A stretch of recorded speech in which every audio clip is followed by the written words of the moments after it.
Don't shoot the messenger, but you might want to hear this out.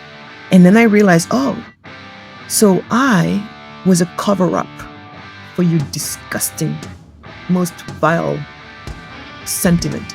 You were using me and my likes to promote your stupid ideology that in the end just goes to serve your envy. I'm trying to extract our people from that place of commiseration, of this is what happened to us, of this was so wrong. We gotta depart from that place. However defining part of our history thought it was, no matter what happened to you, you're responsible for what you do for you. Is Africa poor because of colonialism? Resounding no. It's not.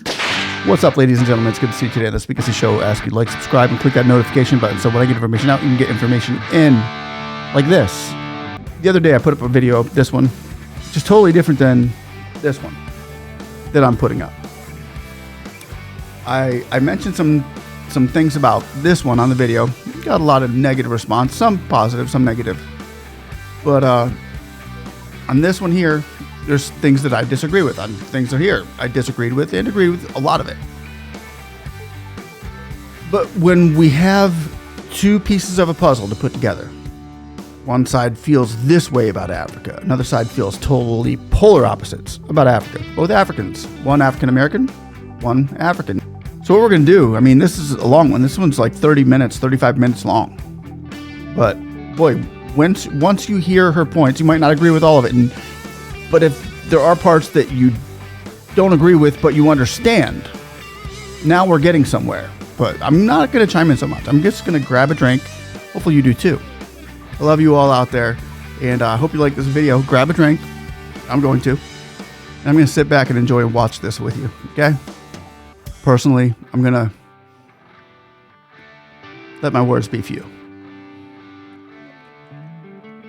Let's go.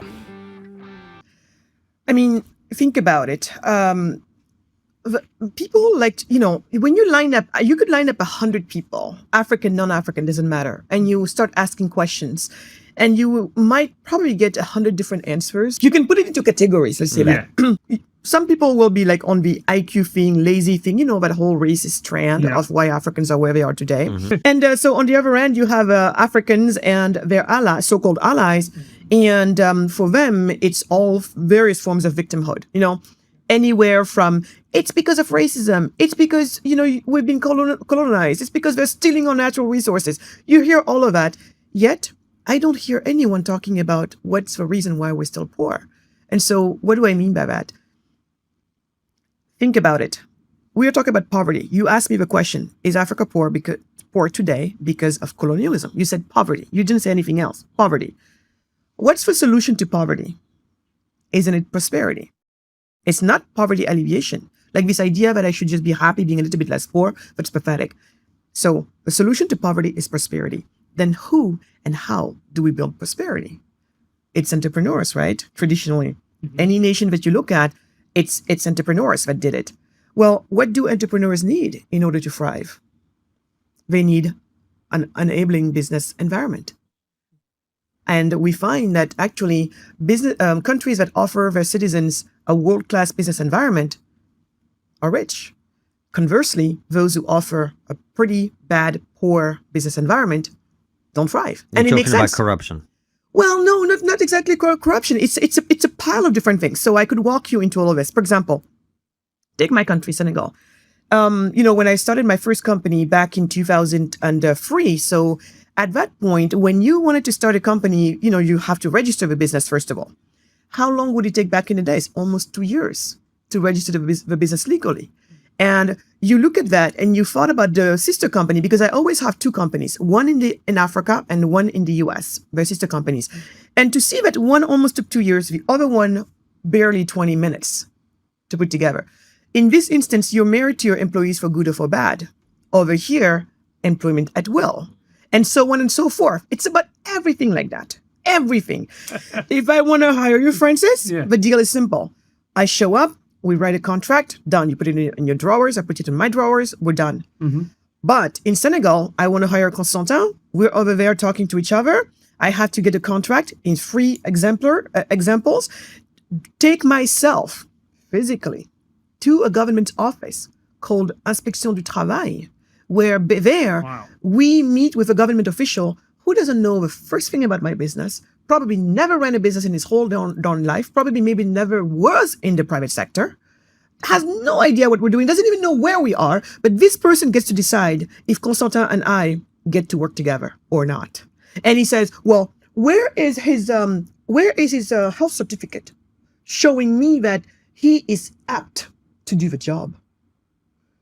See, this type of nonsense, when you put all of this together, that's what the economists call economic freedom. And that's also that's also what we call the business environment. Technically, how free or not are you to enterprise? How free or not are you to run the business? And so when you realize that Africa is the region in the world that's the most overregulated region in the world, that's the one that offers its entrepreneurs the least freedom to enterprise, then you understand why we're poor. Poverty solved by prosperity, prosperity built by entrepreneurs. Entrepreneurs need a business class business environment. It happens to be that in Africa, they have the worst business environments in the world. You haven't looked there, and you want to sit there and scream about all of these so-called reasons as to why we're supposedly poor? Give me a break. Give me a break. So this is what we have found, and that's what we need to work on, and no one is working on it, because those 100 people I told you about, you line them up, you ask them why we're poor, none of them speaks about the shackles that are around my neck as an entrepreneur trying to do business on the ground. Good luck with that. Why is it so overregulated, though? Because once upon a time, we drank the fateful, ill-advised, dreadful, deadly ideology of socialism. And I will try to describe here what socialism means, because our friends who feel victimized all the time, and our young people who think socialism is a good idea. For them, when they think about socialism, it's just like, oh, everybody's provided for what they need and all of that. But no, it's, the government owning, the means of production.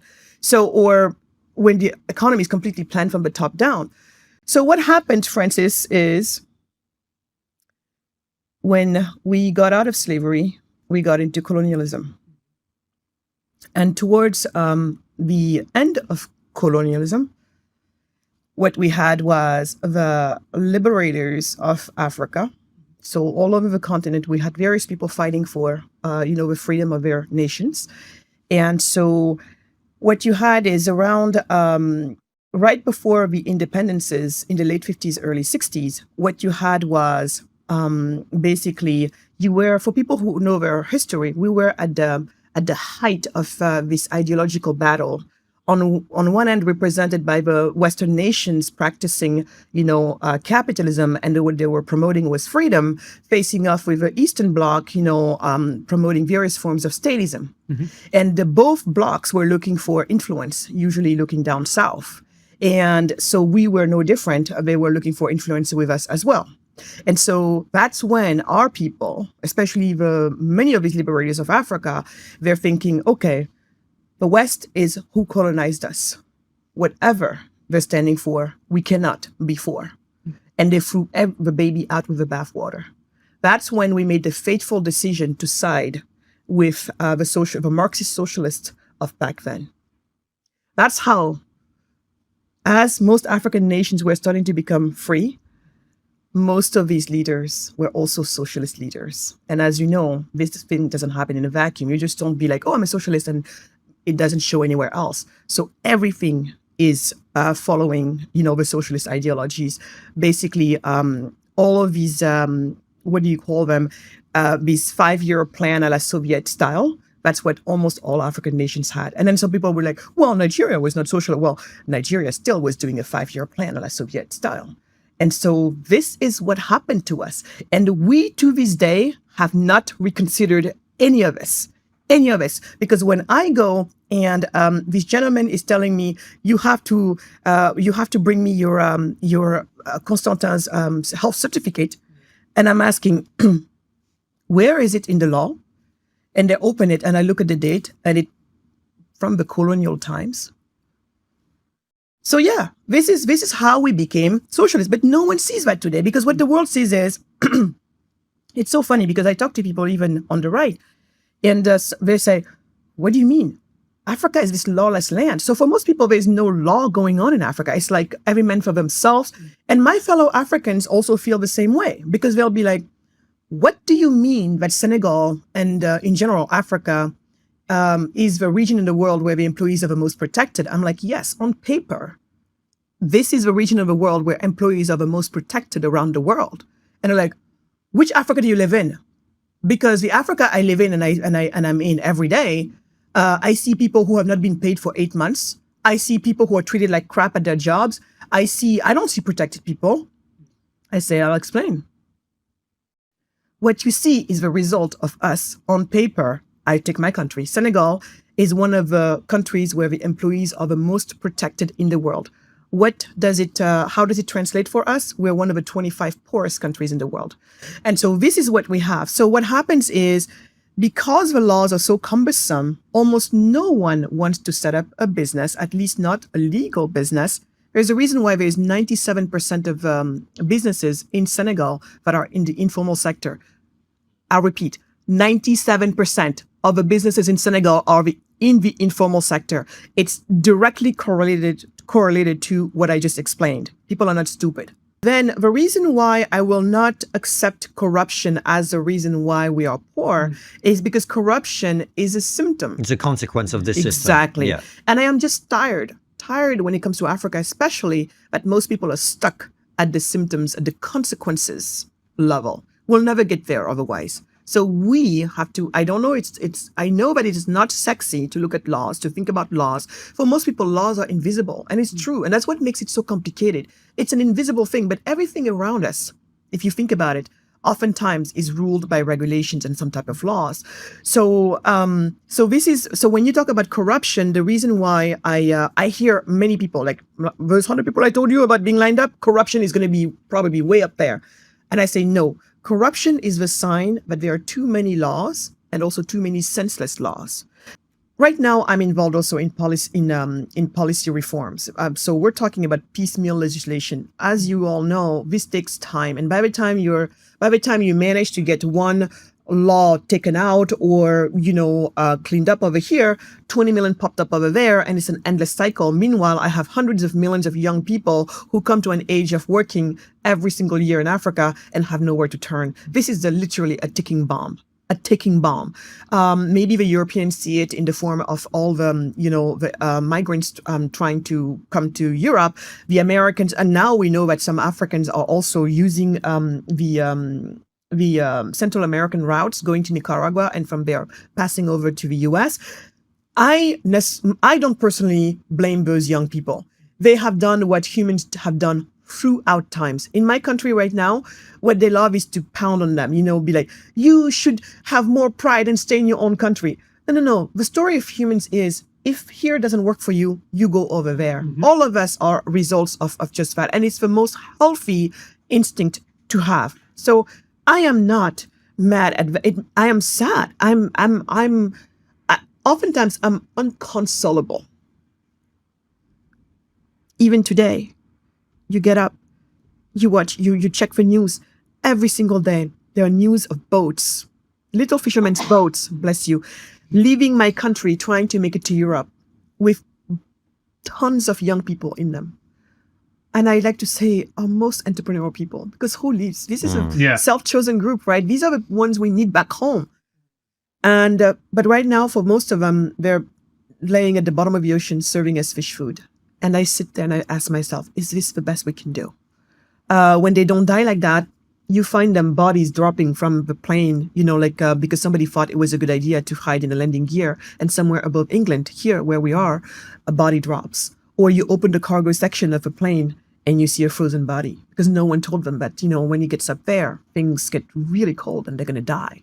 And then when they think that air route is too dangerous, sea route is too dangerous, then they're like, we're going to go land route. And land route, so many of them get stuck in Libya. And in Libya right now, when you caught someone like me, they sell you as a slave for between $300 and $500. So the misery. So for me, it's just, I look at this and I'm thinking to myself, what are we going to do? What do we do? So like I said, I've been working on reforms, but that takes too long. And the kids are not waiting. The kids are not waiting. They're like, I've got a life to live. I've got to go now. I've got to try this. Okay.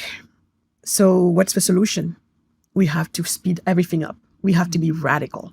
And because trying to do things at a national level takes forever, we're like, how about on a smaller piece of land, the size of a city, there we basically change the rules of the game. There we bring to the local entrepreneurs the best business environment that there is, a la Singapore or a la Denmark, if not better. And we bring that to people right where they are. And from there, you're almost basically building this area where people get to try before they buy. And for me, this is very much the future. This is very much part of a solution. Because like you said, at some point, corruption becomes part of, it's in everything. And you try to fight it. You have people fighting you back everywhere. You have all of these entrenched interests fighting from everywhere. You go nowhere. So it is smarter to do it this way. And then when it starts to work here, what we have also found is that actually all these other oligarchs who used to benefit from the system and were very, thriving in this corrupted world, all of a sudden they're finding that, oh, wait, first of all, this is extra business for me because now there is activity going on here. And on top of that, now they're starting to convert slowly to the place where you don't need to know anybody in order to thrive. And they're starting to realize, oh, wow, I actually can make money in a manner where I don't have to be bonded to anyone. My stated goal is by 2.5 billion prosperous Africans by 2050, because that's how many we will be by then. So yeah, that's pretty much what the plan is. It's very much my attitude in life. It's criticized by creating. So it's like when something is wrong, of course, put your finger on what's wrong so that you can, because without a proper diagnosis, you can't really come to a right solution. But beyond that, then get working on the solution. Otherwise, sit down and shut up. In order to control the future, you control the past, right? That's right. Is it really true that colonialism, isn't really important in the history of Africa, in the history of where Africa is today? And I'm always the first one to say, did it have a big role in it? Absolutely. But my problem is, I always like to say yes and, right? And not be stuck at, we cannot. You've what done happened? improv then. Yeah. What happened? There's nothing we can do about that. Nothing. Yeah. And denying what happened also is definitely not where I'm coming from. Right. I'm the first one to say, yes, this stuff happened. And it was violent, among probably one of the most violent colonizations that there were, if we have to measure these things. So absolutely, all of that happened. Just like, if you're born to, I don't know, drug addicted parents, whatever, of course it's going to be part of who you are today. But does that control what you can do later for yourself? No. I had this great friend of mine, he passed away, but he said, no matter what happened to you, you're responsible for what you do for you. And I really, really, for me, I'm trying to extract our people from that place of commiseration, of this is what happened to us, of this was so wrong. We got to depart from that place. However defining part of our history thought it was. And someone like me, I like to remind our people, there were Africans on that great continent before the white man ever set foot on the continent. Who were we? What were we doing? What was our story? So we are robbed from a very important time of our history. And when you look at that time of our history, Africans were practicing the free enterprise. We were free marketeers, trade routes, among some of them most vibrant in the world. So that's also part of my birthright. Yeah. Have we gotten derailed afterwards? Yes. Yes. Does it play a role in who we are today? Yes. Yes. But is that where the story ends? No, but when I came to understand everything that I understand today that I'm sharing with you, I literally lost 90% of my friends. I came from the left. I used to belong to the left. I was borderline commie, if you can believe that. Really? Yes. Why? Because that was what you were taught, or because for the longest, I've always cared about people. I've always cared about people. I've always cared about the I don't know what the right word is, but maybe not a little people, but you know what I mean by that. But I've always cared about those among us who are disadvantaged. Yeah. You know, and so for the longest time, I really believed what that side was saying, what the socialists were saying. I believe that maybe it was the best chance for disadvantaged people. I believe, and especially and yes, back then I used to think all the things that I push back on today. I used to think that colonialism is the reason why we were where we were. The fact that our natural resources are being, literally stolen is why we were where we are. Maybe racism, maybe, the white people just didn't want us to get somewhere.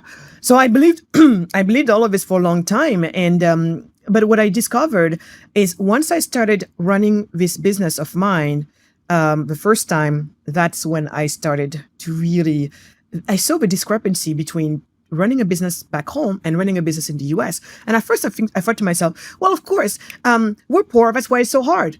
And conversely, they're rich, that's why it's so easy. Just to come to understand that relationship that I told you about. We're poor because we don't have enough money, at least not enough money to take care of our basic needs. Where does money come from for most of us? It's a job, right? And where do jobs come from? The private sector for the most part. And so once you understand that, and then you realize that, and for companies to be, they need a good business environment. And you realize, and here I am seeing that it's so hard for me to do business over here. That's when I was like, wait a second. So the dots started to connect. And I was like, wait a second. And so from that moment on, everything started to collide in my head, because I was like, the people that I have been with this whole time, who were very good at, comforting me in those thoughts of victimhood in a way, they don't like business. They think business is evil. But at some point, I came to realize that there's probably nothing to understand. Constantine, when I listen to these people, I saw something. And because when I started to confront them, why? Once upon a time, I believed in these ideas, and I believed in your good heart. I believed that you too were into it because you believed, like me, that we were the best chance that the global poor had. The global poor has always been my concern, because I come from a continent that's known for that, and that needs to change. So I believed that you guys cared. And now that I'm confronting you, all I hear from you is something rather ugly. Do you know what I hear from them? Envy. Yes. Envy. It's disgusting. It's disgusting. It is immoral. It's wrong. All I could hear and all I could sense was envy. And then I realized, so I was a cover-up for your disgusting, most vile sentiment. You were using me and my likes to promote your stupid ideology that in the end just goes to serve your envy. That's when, for me, the left lost their moral high ground. That's it. I was done. And and I guess they were done with me as well. Because, so right now, anywhere from the language to all of our economy, like some of the biggest companies making the most money are French, and it's pretty much the same up and down the Francophone, corridor. But there again, you ask me, and I say, you know what? The French are doing exactly what they should be. I shouldn't even say they should be doing. They're doing exactly what they can get away with. So I'm not going to say they're doing what they should be doing. I don't think actually what they're doing is smart. So I wouldn't even call it what they should be doing. I don't think it's smart. I don't think it's right. But they're doing what they can get away with. And as long as the rest of us are locked out, our country remains poor. It remains poor. It means it has no sovereignty, really. Has no sovereignty means it needs to answer to the people who bail it out, which is usually going to be France, for the most part, the European nations, and some the US as well. So as long as you keep your entrepreneurs down and they can't produce the wealth that all nations that are prosperous rely on, then you are going to remain a poor nation, which means you have no sovereignty, which means you're answering to a foreign entity, a foreign government in this case, because foreign aid. So this is also the part that my fellow Africans, I feel, don't really understand. So their natural instinct is, we see this, it doesn't look right, it doesn't feel right, and then our solution to this is, we're going to do a coup. I'm sure you've been hearing about the resurgences of coups in West Africa. They're back. And so the plan there is, we're going to kick these people out who are basically the valets of France. And then we're going to have people in here who are not going to be the valets of France anymore. And then voila, things are going to change. Well, they're going to be the valets of Russia and China now. Thank you very much.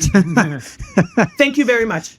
Because what we don't understand is that the only way to be truly, truly, truly sovereign is to make your own money. That's the only way.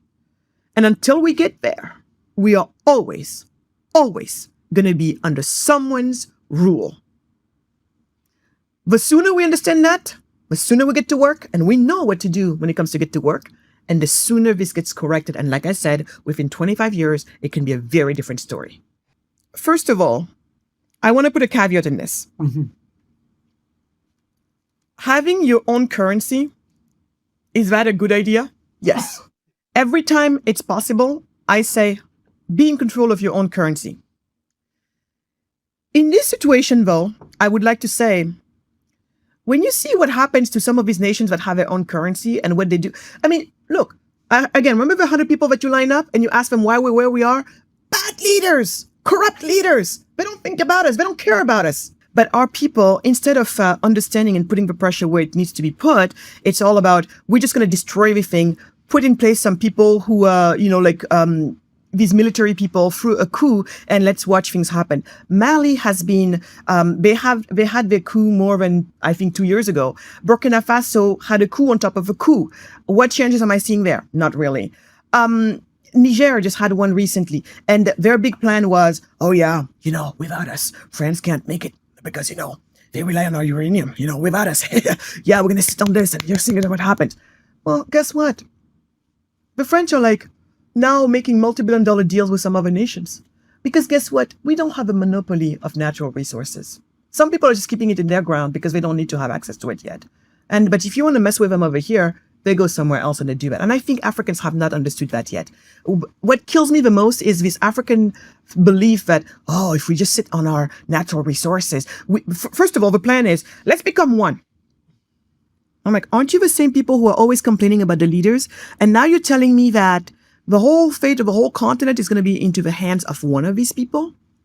Really?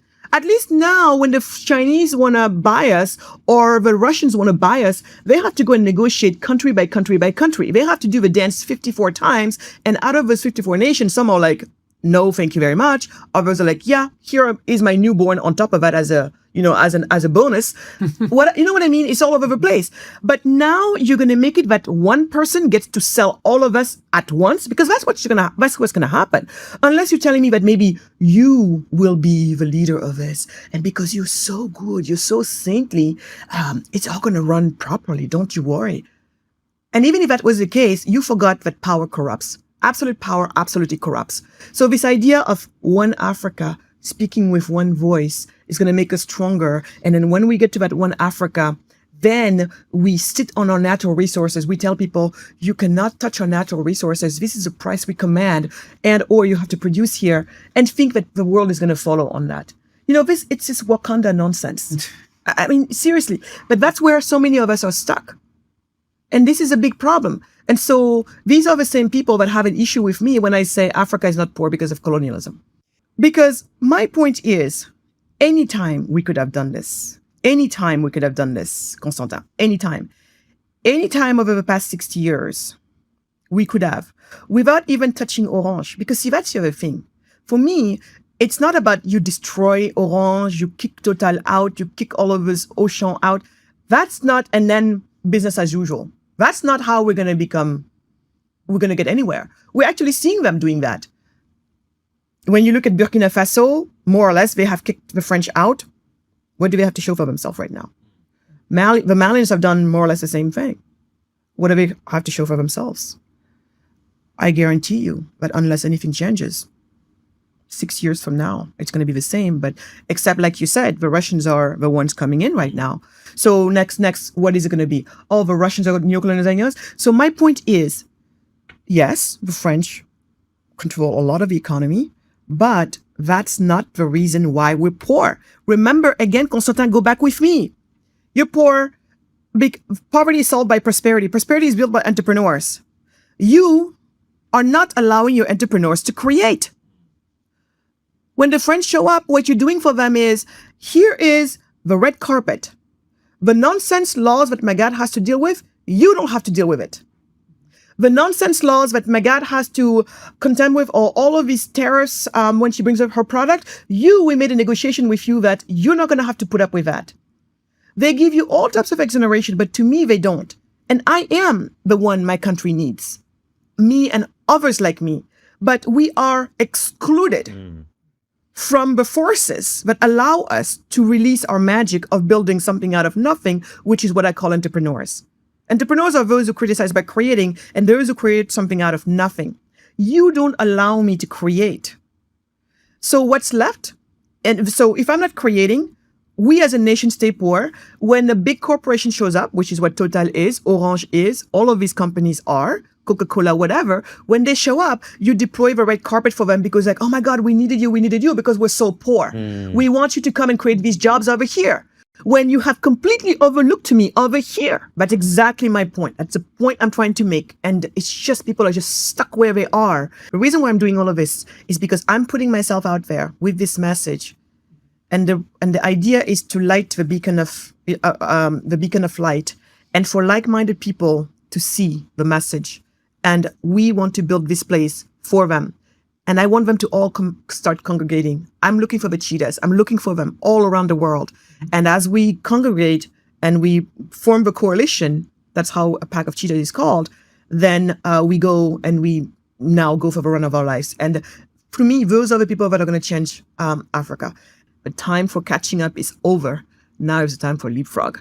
So that's pretty much what the plan is. But I'm so glad, Constantin, you made that clarification, because that's really, I think, one of the tensions we're having out there, because they're like, we're still colonized. That's why we get nowhere. And I'm like, whatever is going on now has nothing to do with the fact that you're still poor.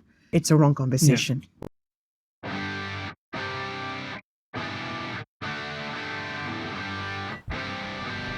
Well, there you have it, ladies and gentlemen. A polar opposite of the video I just put up the other day, which you can go and watch. Anyway, I'm gaining subscribers left and right, more and more every day from you guys out there.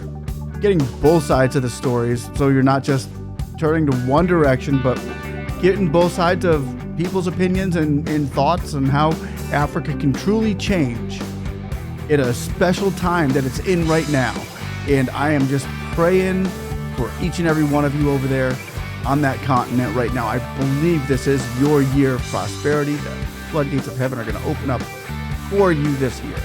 Because he says, I know the plans I have for you, and it's to give you hope in the future. These are the plans that I have for you, declares the Lord. So you trust him. I know I do. So once again, guys, and just know that we love you over here, praying for you. Have a blessed year. We're going to continue moving forward with you. Bye-bye. Thanks for watching.